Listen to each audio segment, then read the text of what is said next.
Mais Dieu, d'ailleurs, Jésus-Christ a dit, les gens disent, on a fait des miracles, on a prophétisé, on a fait tout ça. Il dit, je ne vous ai jamais connu.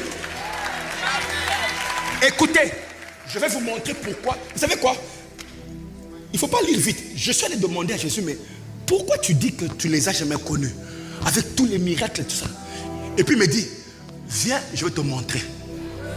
Qu'on aille voir ce qu'il m'a montré.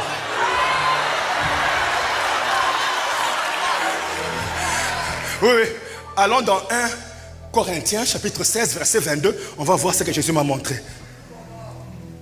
Si quelqu'un n'aime pas le Seigneur Jésus-Christ, qu'il soit. C'est ça la raison pourquoi il a dit, je ne vous ai jamais connu. Alors imagine, tu es un grand bishop. Et quand tu vas maintenant devant Jésus, il dit, j'ai évalué le cœur. Mais je veux que tu ne m'as pas aimé. Ce n'est pas moi que tu aimais. Donc, je ne t'ai jamais connu, tu es maudit. Vous savez quoi? Je suis de lire le mot maudit. Est-ce qu'on peut voir ça? Le mot maudit, c'est anathema ou bien anathème. Ça veut dire que je te rejette au rebut. Rejeter au rebut, c'est tu es sans valeur pour moi.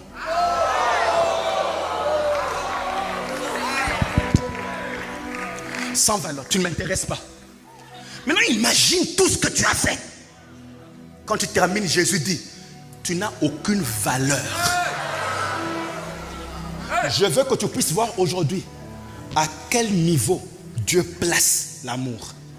Il dit, comme tu ne m'aimes pas, tu n'as pas de valeur. Tu n'as pas de valeur. Tu n'as pas de valeur. Tu ne m'aimes pas. Mais j'ai servi, mais tu n'as pas de valeur. J'ai chanté, mais tu n'as pas de valeur.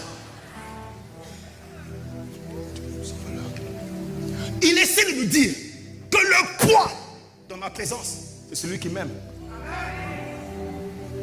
Vous savez que David, prenons l'exemple de David, un homme qui a rendu Dieu nostalgique, David.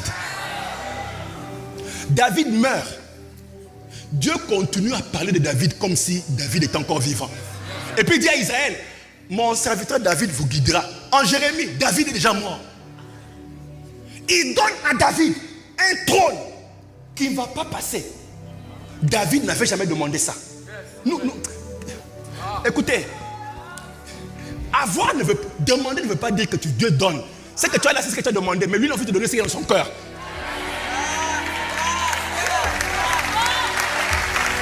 Ce que tu demandes est trop petit. Il a plus grand dans son cœur. Il cherche quelqu'un. Je vais vous dire pourquoi Dieu a donné à David un trône.